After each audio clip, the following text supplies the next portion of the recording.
A veces, cuando yo estoy preparando el tema, hermanos, la verdad es que divago mucho en cuanto a mi mente, em, y a veces cuando releo las cosas, pues tuvieron sentido cuando las escribí, hermanos, pero de repente, vamos, ya siento que no me doy a entender.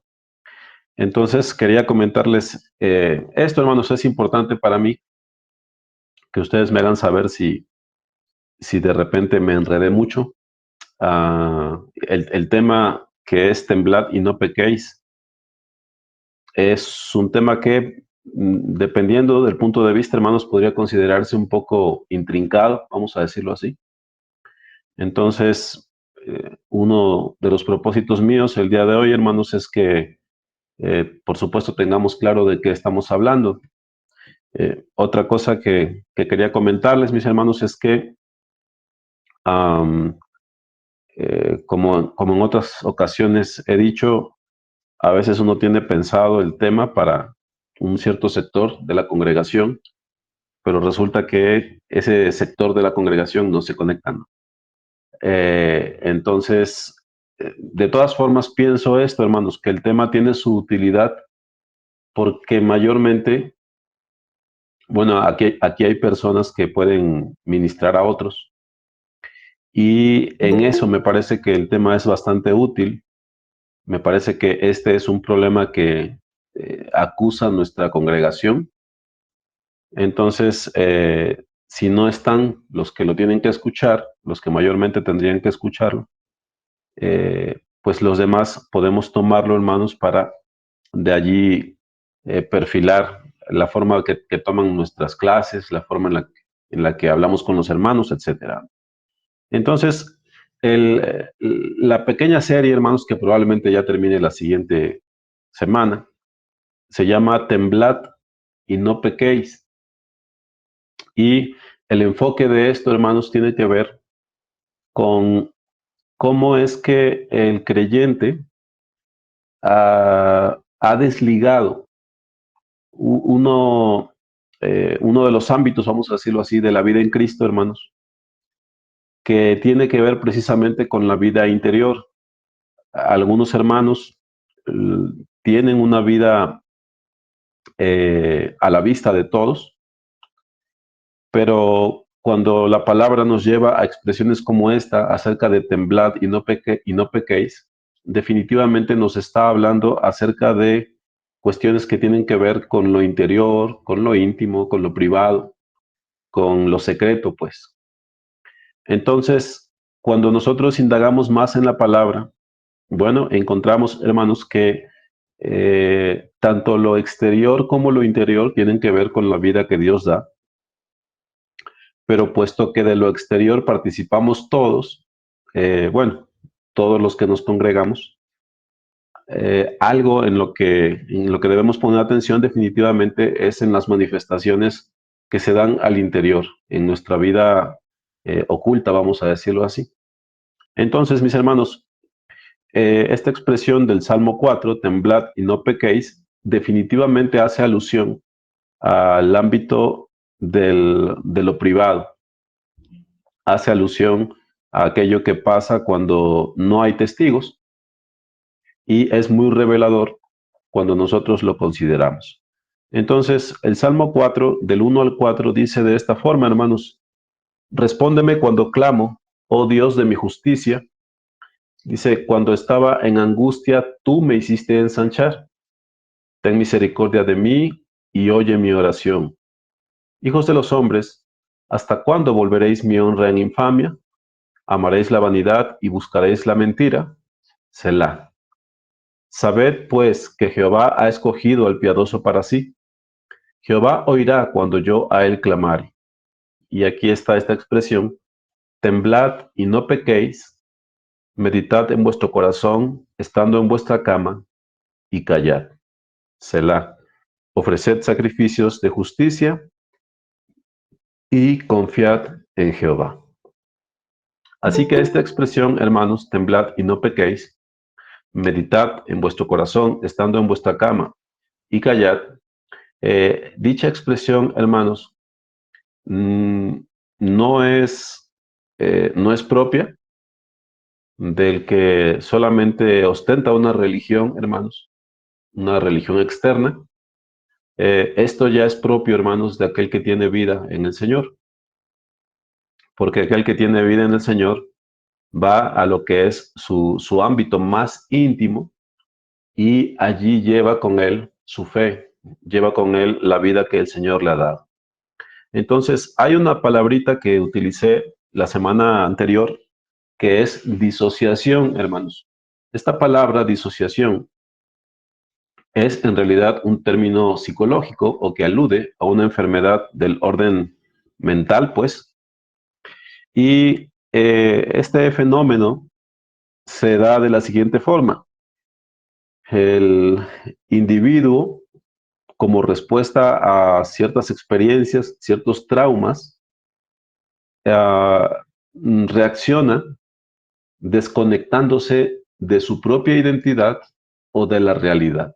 A eso en psicología se le llama disociación. Puede ser que vivió un trance muy horrible, no sé, y que por evadirse de esa realidad, de ese recuerdo, la persona se disocia, es decir, se desconecta de esos recuerdos, de su propia personalidad, pues para no sufrir lo que implica el recordar, lo que implica el revivir esas cosas. Ahora, yo estoy utilizando la palabra, no en su sentido técnico, porque sería muy complicado, hermanos, pero lo estoy utilizando en el sentido de la desconexión o falta de conexión entre elementos que tienen que estar integrados entre sí. Es decir, un individuo, hermanos, necesariamente, cuando hablamos de una situación normal, tendría que tener un nexo con sus recuerdos, con su identidad, con la persona que él es. Eso sería lo normal. Bueno, dentro del ámbito espiritual, hermanos, definitivamente el cristiano tiene que tener una conexión, un nexo con aquello en lo que se asienta su identidad. No debería desconectarse el creyente de aquello que le identifica o que le hace ser de hecho un creyente. Entonces, por eso es que estoy hablando en términos de disociación. Ahora, cuando, cuando hablo de disociación en los términos que nos corresponden, hermanos, que nos atañen, me refiero particularmente a esto. Hay una desconexión, hermanos, que yo llamaría dramática entre el cristiano profesante, el que profesa pues una fe en el Señor Jesucristo. Hay una desconexión entre el cristiano y la identidad que bíblicamente le corresponde. Repito esta idea, hay una desconexión, se puede considerar dramática, se puede considerar grave, pues indeseable, entre el cristiano profesante y la identidad que bíblicamente le corresponde. Es decir, hay una descripción en la palabra acerca de cómo el creyente debe ser y acerca de una naturaleza, pues, que nos es impartida cuando creemos, cuando verdaderamente creemos. Entonces, el fenómeno que se viene dando, hermanos, no solamente en nuestra congregación, es que hay una disociación, una desconexión entre esa identidad que le corresponde al creyente y lo que de verdad se palpa. Entonces, por eso es que el tema es relevante, hermanos.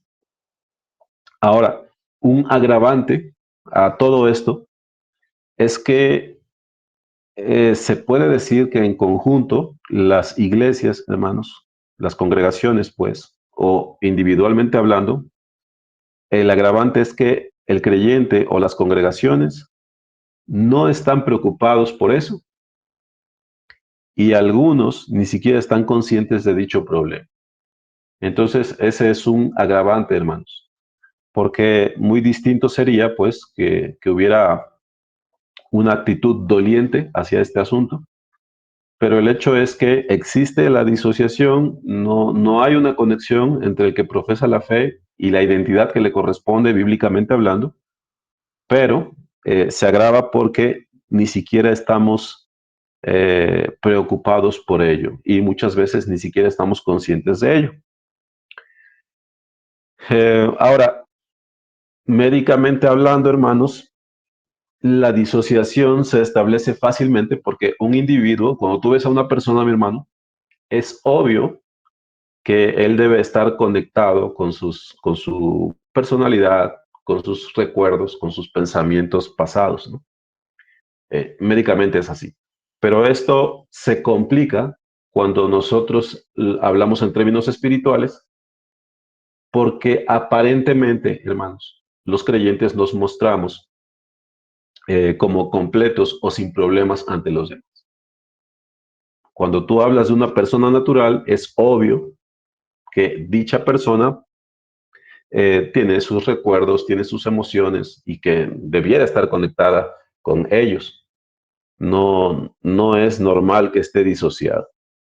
Pero espiritualmente hablando, hermanos, es más difícil establecer el problema por cuanto, ok, tú estás viendo a una persona frente a ti, tú estás viendo lo que profesa hacia afuera, pero es muy difícil el llegar a establecer lo que sucede en su privacidad, ¿no? En su culto privado a nuestro Señor.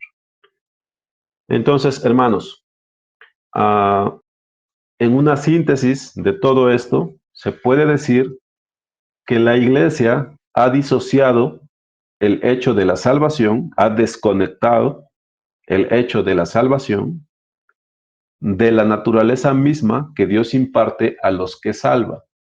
Es como si estuviéramos hablando de dos cosas separadas o diferentes. La salvación que Dios da en Cristo Jesús es una y la naturaleza que Dios da al creyente es otra que podría darse, que podría manifestarse o no. Así aparentemente es como las iglesias contemporáneas, hermanos, están moviéndose.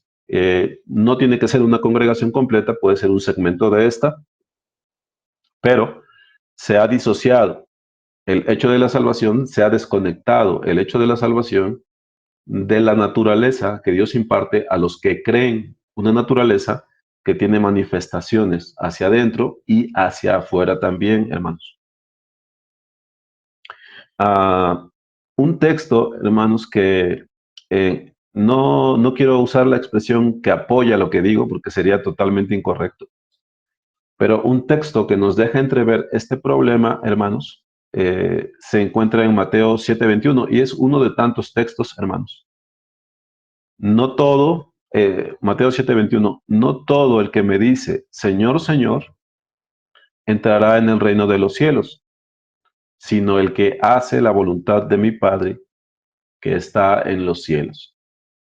No todo el que me dice, Señor, Señor, entrará en el reino de los cielos, sino el que hace la voluntad de mi Padre que está en los cielos. La salvación es por gracia, hermanos, no es por obras.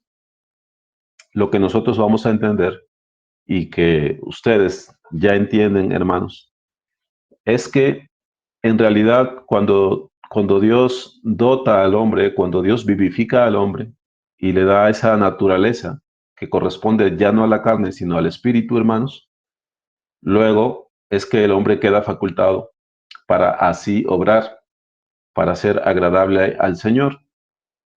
Entonces, las cuestiones de la fe no se tratan solamente de lo exterior, de las manifestaciones exteriores, también, por supuesto, se trata de aquello que involucra la voluntad, el andar del hombre, hermanos, que muchas veces se manifiesta en lo interno, así como en lo externo también. Hay, hermanos, afirmaciones como la de Juan en su capítulo 1, versículos 12 al 13, donde se habla acerca del creer, del solo creer, y esto se menciona como asociado a nuestra pertenencia a Dios. No hay ningún problema con ello. Juan 1 del 12 al 13, mas a todos los que le recibieron, a los que creen en su nombre, les dio potestad de ser hechos hijos de Dios. Y añade, los cuales no son engendrados de sangre, ni de voluntad de carne, ni de voluntad de varón, sino de Dios. No, no, esto no nos debe contrariar, o al menos no me contraría, hermanos, por lo siguiente. Ciertamente la palabra habla de esa forma, hermanos, pero un principio que haríamos bien en entender, hermanos, tiene que ver con lo siguiente. Nunca debemos considerar que un texto en sí mismo es un microuniverso que sostiene todas las verdades a la vez. Hay textos que hablan de esta forma y se centra aquí solamente en el hecho de que el hombre debe creer a todos los que le recibieron, a los que creen en su nombre, les dio potestad de ser hechos hijos de Dios. Estos textos son utilizados muchas veces, hermanos, para aplicarse como un bálsamo en la conciencia de las personas, hermanos, y está bien, pero se tiene que entender ello, hermanos, en contexto con todo lo que la palabra dice. Entonces, lo que nosotros leemos es un versículo, hermanos, que por supuesto no pretende abarcar toda la verdad del Señor. Esto es parte de la verdad de nuestro Señor, pero el texto en sí mismo, pues, no aborda todos los matices que tienen que ver con la vida en Cristo.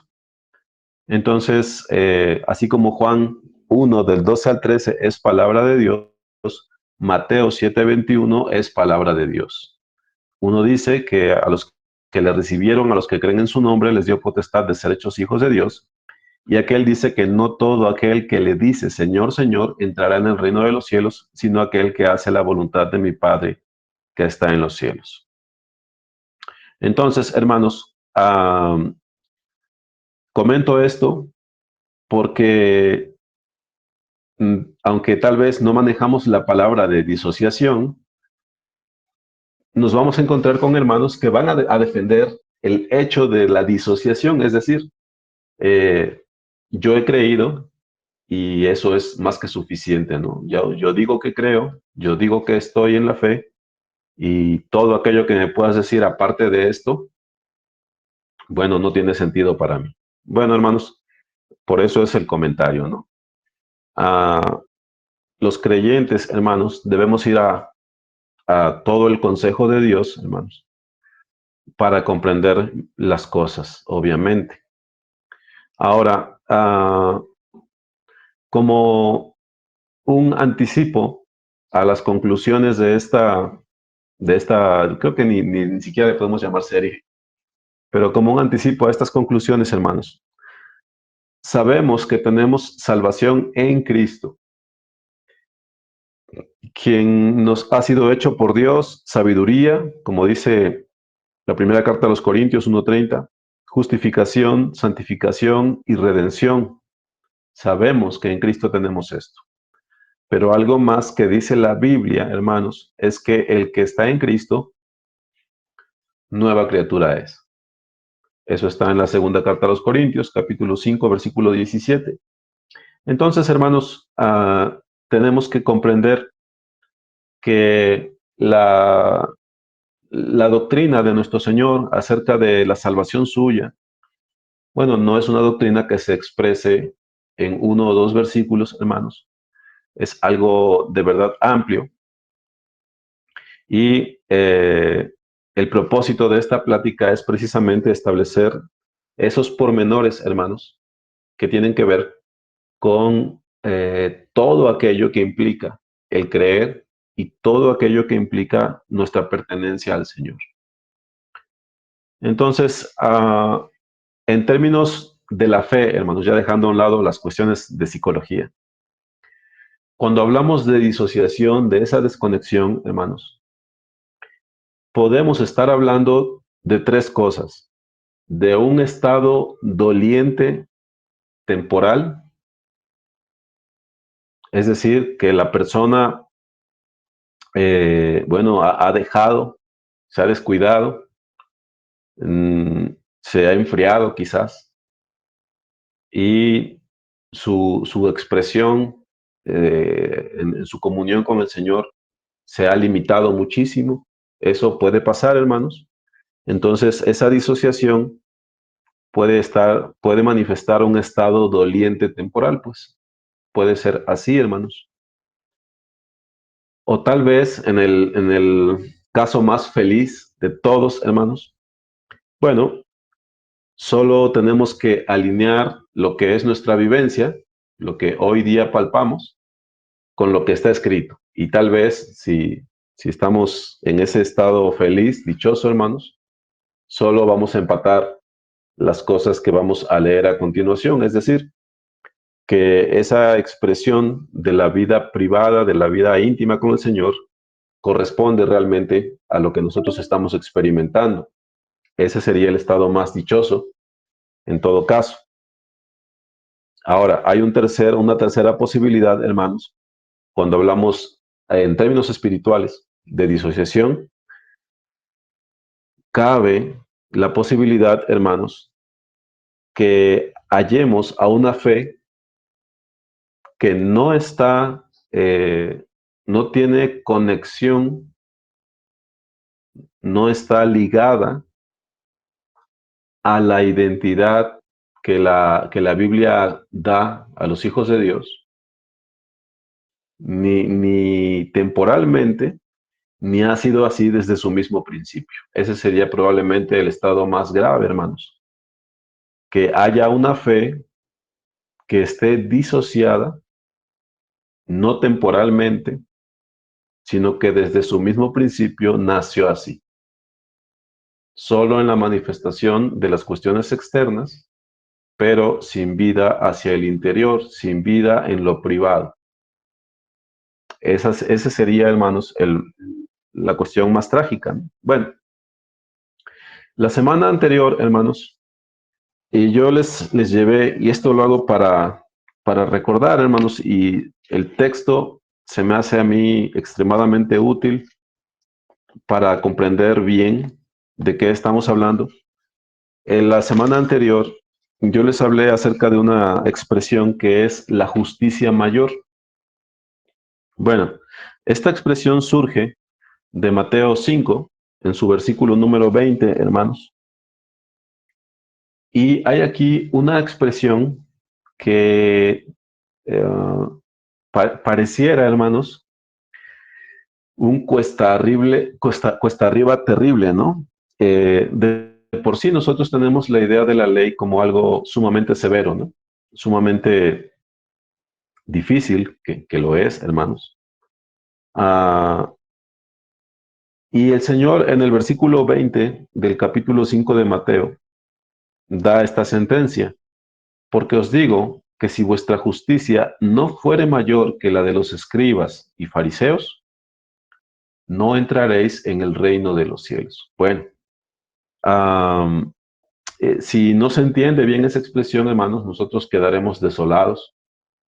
E inmediatamente después, y digo aquí entre paréntesis, una desventaja que a veces tenemos en nuestras Biblias es que por facilitarnos la lectura, dividen los párrafos, ¿no? Por ejemplo, yo tengo el versículo 20 en mi Biblia, pertenece a este grupo del versículo 17 al 20, que es encabezado por un título que le insertaron que dice Jesús y la ley. Y a partir del versículo 21, como si se tratase de otro tema, dice Jesús y la ira.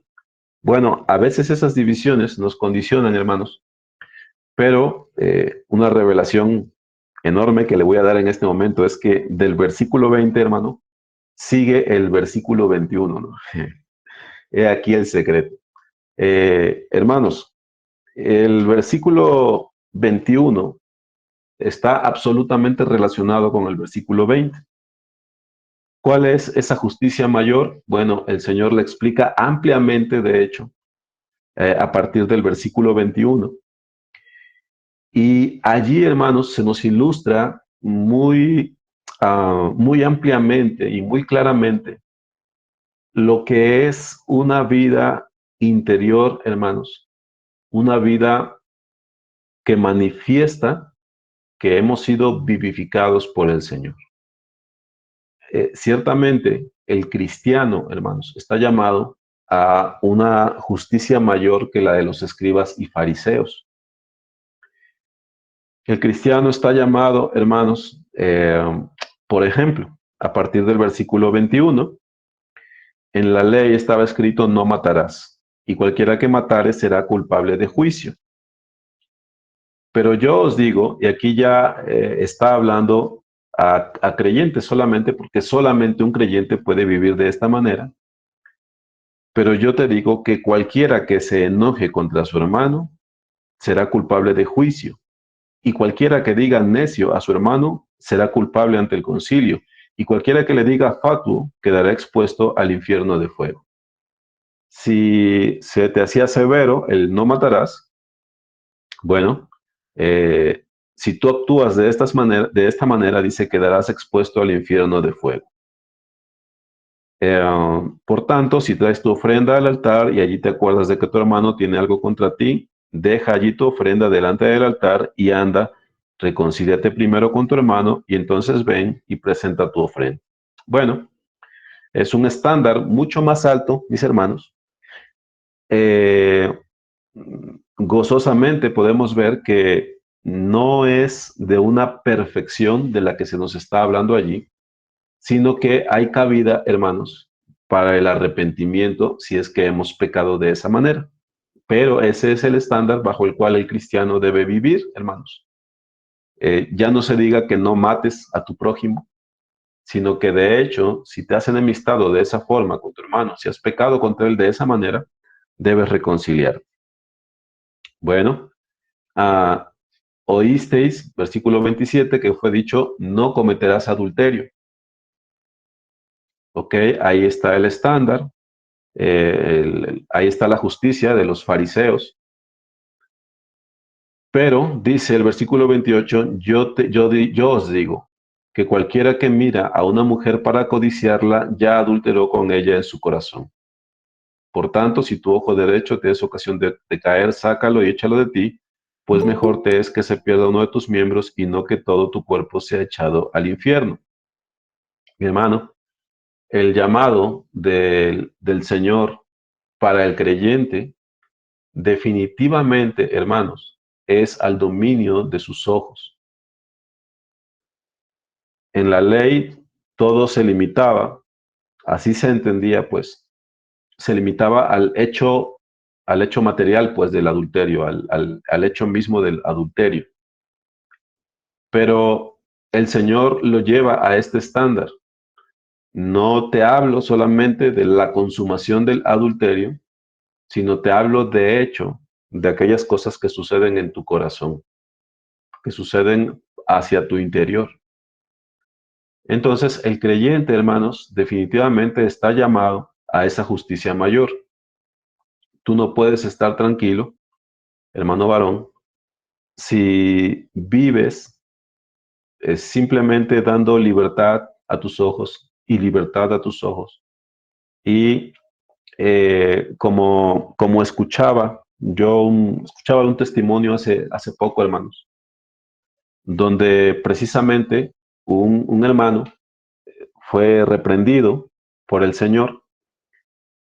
Eh, Él empezó a recordar ciertas escenas donde precisamente con sus ojos, pues codiciaba, con sus ojos y con su mente y con su corazón, estaba adulterando, estaba fornicando, todo en su interior. Y él llegó a la convicción, esta dice, ciertamente he caído en pecado.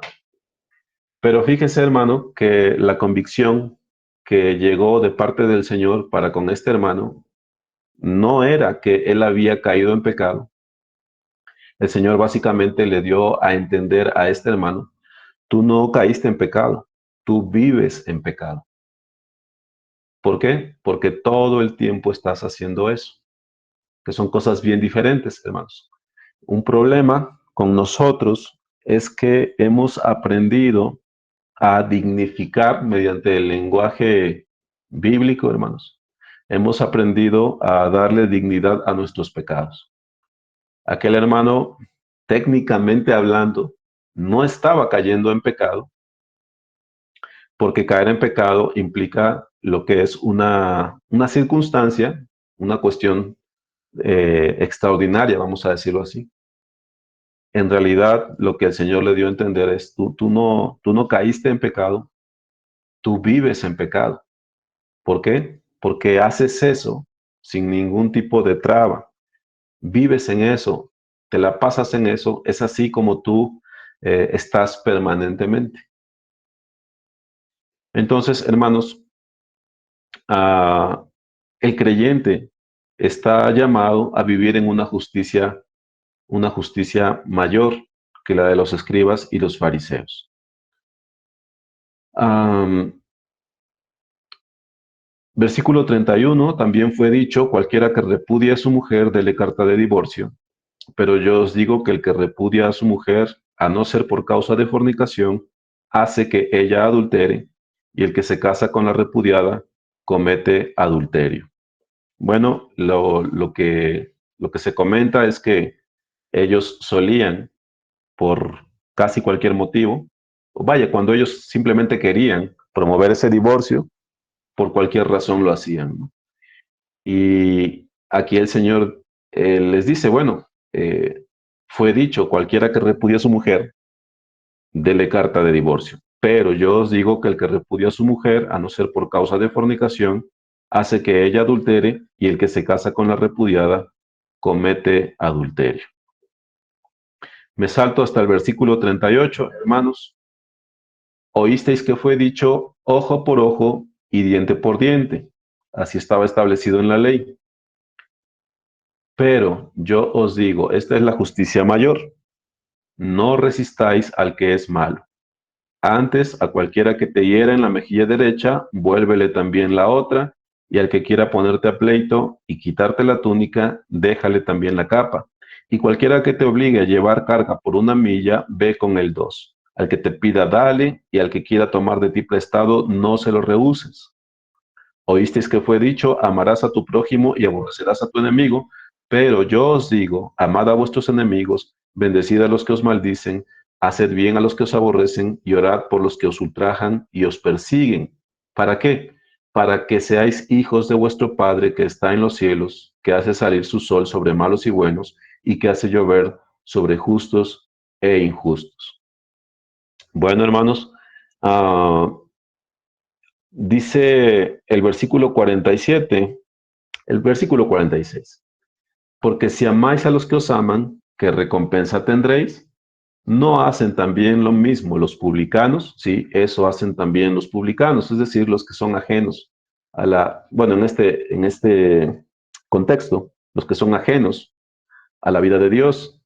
Y si saludáis a vuestros hermanos solamente, ¿qué hacéis de más? ¿No hacen también así los gentiles? Mire cómo dice el versículo 48.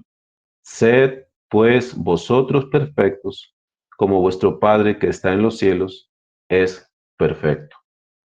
Bueno, hermanos, estamos llamados a una justicia mayor. La gran pregunta, por supuesto, es ¿cómo?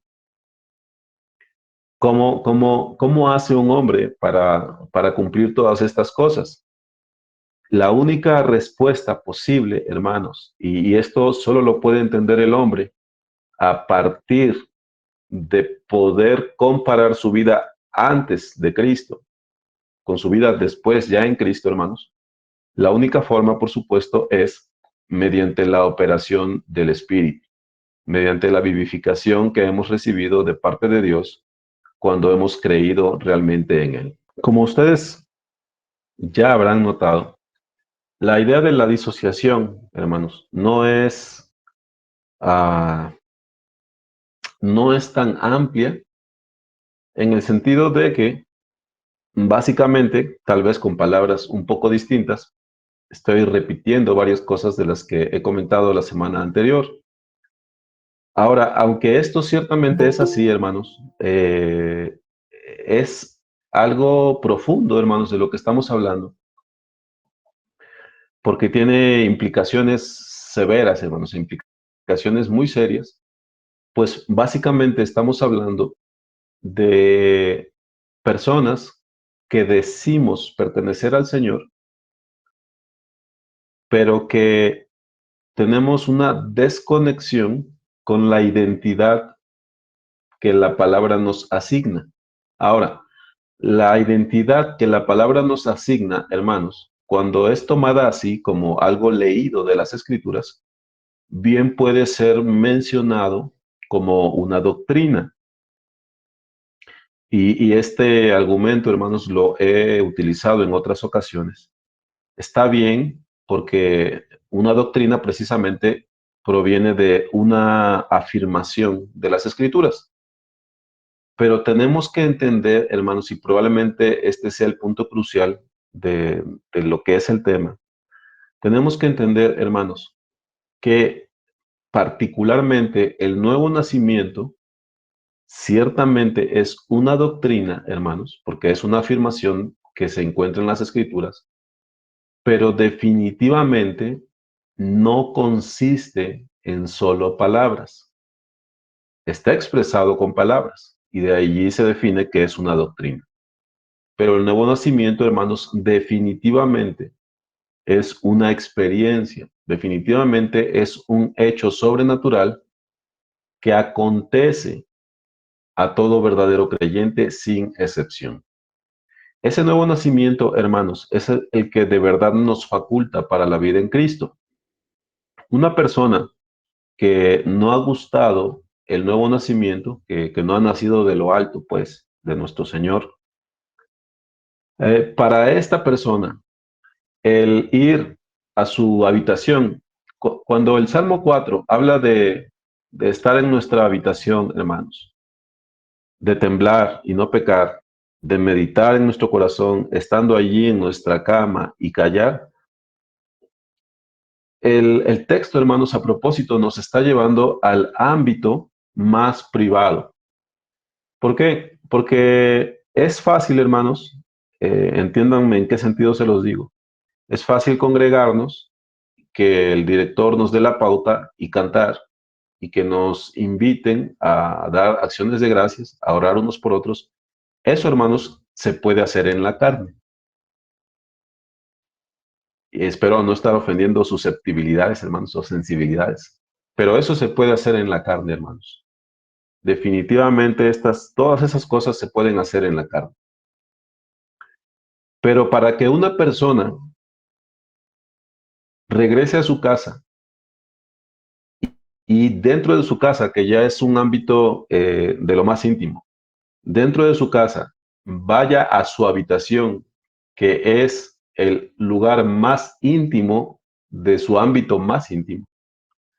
Para que una persona vaya a su habitación y allí, estando en su cama, tiemble en sus meditaciones acerca del Señor y defina en su corazón el temor de Dios, experimente el temor de Dios de tal manera que se resuelva a no pecar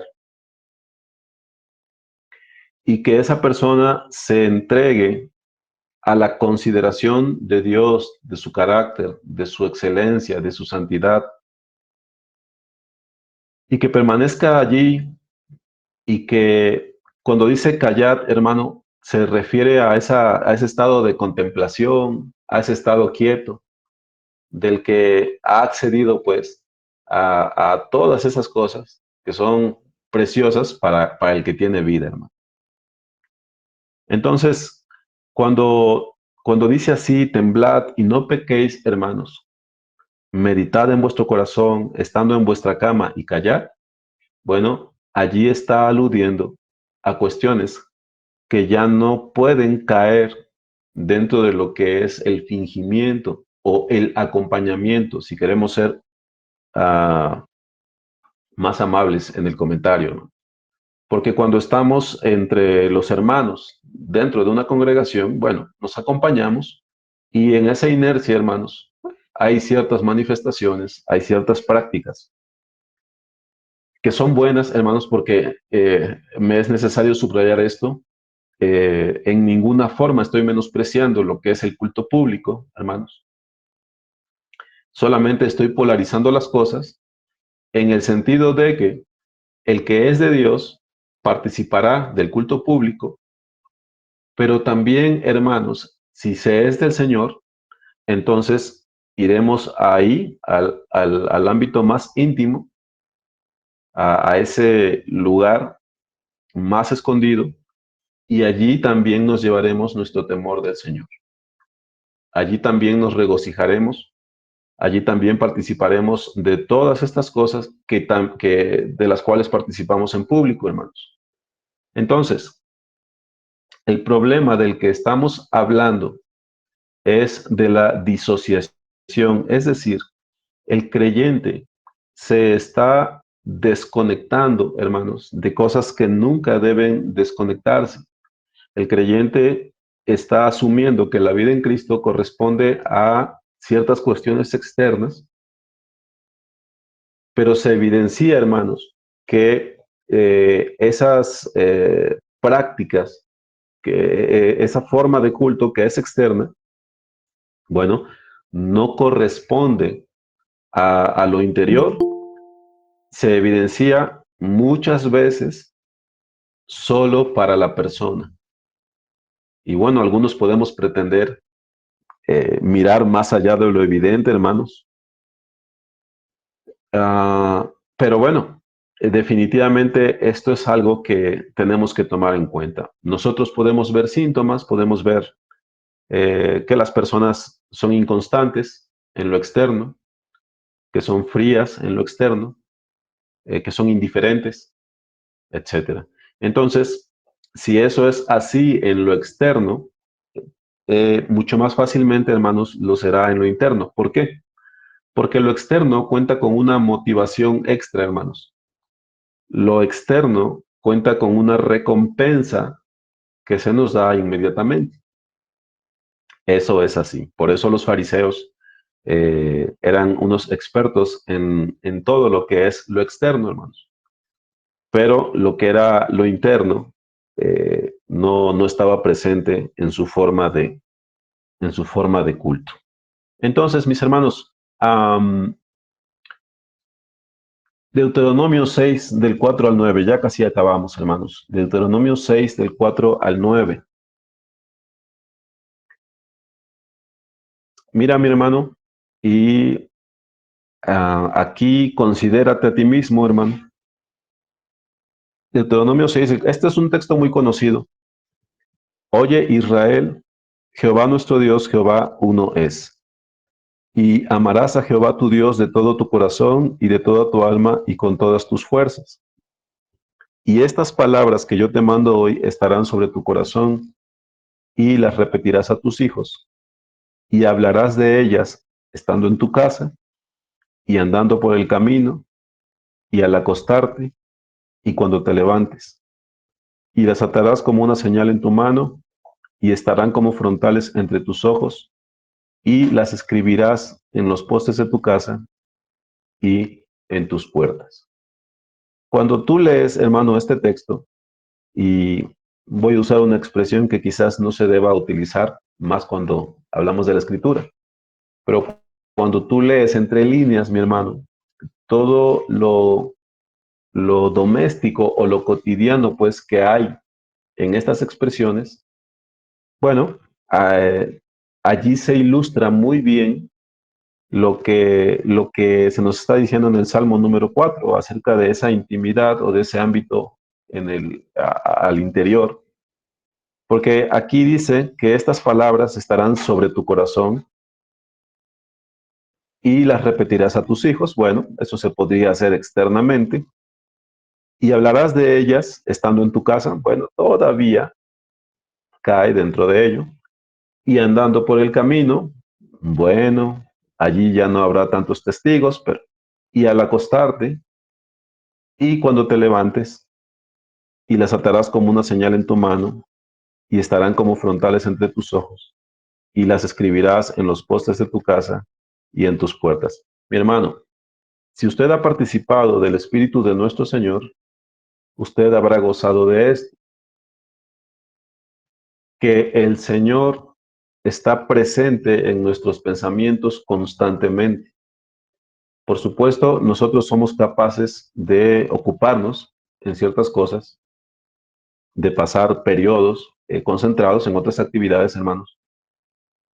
Pero como las olas del mar, si usted ha estado frente al mar, hermano, que llegan y llegan y llegan a la orilla y llegan, hermanos. Así el pensamiento del Señor es recurrente en la mente de aquellos que ha tocado. ¿Cómo puedo yo saber eso? ¿Cómo puedo hablar de esta manera? Bueno, puedo hablar de esta manera, hermanos, porque antes del Señor venir a mi vida, el Señor era absolutamente ajeno a mis pensamientos, hermano. Yo podía juntar, y no se lo digo exagerando, yo podía juntar un año entero sin tener a Dios en mis pensamientos. O sea, podía yo utilizar la palabra Dios, podía yo escuchar Dios mío por allí o cosas así, pero en realidad, hermanos, el Señor estaba totalmente ausente de mis pensamientos. Pero una vez que el Señor vino a mi vida, hermanos, entonces la constante en mis pensamientos es el Señor. De una forma o de otra, en meditaciones, regocijándome en las cosas que Él ha hecho, meditando en las cosas que he entendido, pidiéndole perdón por mis pecados, etcétera, etcétera, etcétera. Pero el Señor está allí, hermanos. Entonces, esta es una vida superior, una justicia mayor a la que estamos llamados, hermanos, pero que solo es posible por causa del Espíritu, por causa de que hemos sido vivificados por el Señor. Salmo 63. Dios, Dios mío eres tú, de madrugada te buscaré, mi alma tiene sed de ti, mi carne te anhela, en tierra seca y árida donde no hay aguas, para ver tu poder y tu gloria, así como te he mirado en el santuario. Porque mejor es tu misericordia que la vida, mis labios te alabarán. Así te bendeciré en mi vida, en tu nombre alzaré mis manos. Como de meollo y de grosura será saciada mi alma, y con labios de júbilo te alabará mi boca. Cuando me acuerde de ti en mi lecho, cuando medite en ti en las vigilias de la noche, porque has sido mi socorro, y así en la sombra de tus alas me regocijaré. Está mi alma apegada a ti, tu diestra me ha sostenido. Bien, hermanos, termino con este comentario.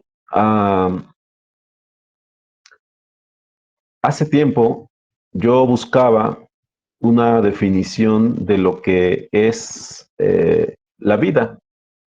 No es un concepto fácil, hermano. Y probablemente la mejor definición de vida que yo encontré tenía que ver con esto. Ponga atención, hermano, porque me cuesta trabajo. La mejor definición de vida que yo encontré tiene que ver con esto. Se dice que un hombre está vivo cuando puede tener correspondencia con su exterior. Si desde mi cuerpo, desde mi mente, yo ya no soy capaz de tener correspondencia con lo que hay afuera, técnicamente se puede afirmar que estoy muerto. Se me puede estimular y ya no tengo reacciones en mi cerebro, ya no jalo aire por mis pulmones, ese aire que está afuera ya no lo puedo aspirar, ya no respondo a los estímulos, ya mi cuerpo pues no tiene correspondencia con lo que está fuera de él. Ya no lo hay y técnicamente ahí se dice que está muerto. Bueno, se me hace una excelente definición, hermanos, porque cuando nosotros estábamos muertos en nuestros delitos y pecados, no podíamos tener correspondencia con Dios. Cuando usted y yo estábamos muertos en nuestros delitos y pecados, no podíamos tener correspondencia con Dios, no podíamos clamar al Señor, no podíamos deleitarnos en Él, no meditábamos en Él, no gustábamos de su vida, vivíamos muertos en nuestros delitos y pecados. Pero por el gran amor con que el Señor nos amó, nos dio vida. Nos dio vida. Hay mucho que decir al respecto de ello, hermanos. Ya no lo voy a completar ahorita. Pero a partir de la vida que Dios nos dio, es que podemos tener correspondencia con Él. Cuando el Señor me dio vida, hermanos, lo primero que yo hice fue clamar Dios. ¿Dónde está Dios? O sea, todo mi ser clamó hacia el Señor. Cuando el Señor me vivificó, entonces mi ser se preguntó por Dios. Y el Señor se me presentó y me dijo, aquí estoy, por medio de su Hijo, nuestro Señor Jesucristo. Empecé a tener comunión con mi Señor. El Señor empezó a ministrarme, me empezó a edificar, yo empecé a crecer, pero solo a partir de la vida que Él me impartió. Mis hermanos, si esa vida no es impartida al hombre, el hombre no puede tener correspondencia con Dios. No puede y no podrá, aunque se le otorguen 1000 años sobre esta tierra. Tiene que ser vivificado para que pueda tener correspondencia con Dios. Bueno, el tema del que estamos hablando, hermanos, es de la disociación. Tenemos que ver por nosotros mismos y por nuestra congregación, hermanos, que muchos hermanos están desconectados de lo que es la vida interior con nuestro Señor. Se puede manifestar, eh, no sé, costumbres, se pueden manifestar ciertas cuestiones que tienen que ver con nuestro culto, etcétera, pero lo relevante es que nosotros podamos ayudarnos y ayudar a nuestros hermanos para que ellos se aseguren que tienen correspondencia con Dios en estas cuestiones que son la vida íntima con el Señor, la vida secreta con Dios. Esto en sí mismo es toda una visión ministerial, vamos a decirlo así, hermanos. Es importante que nosotros podamos ayudarnos y ayudar a nuestros hermanos. ¿Para qué? Para que cada uno esté seguro en el hecho de que tiene vida con el Señor. Es lo más importante que podemos hacer, mis hermanos. Y de ahí está lo relevante de este tema. Yo creo que la siguiente semana vamos a concluir. Lo que voy a tratar de hacer, hermanos, es indagar en la palabra acerca de cómo se puede hacer esto, cómo podemos ayudarnos, cómo podemos comprobar estas cosas, cómo podemos ministrarlo a los hermanos. Entonces, espero, hermanos, haberme dado a entender con ustedes. Que el Señor les bendiga, hermanos.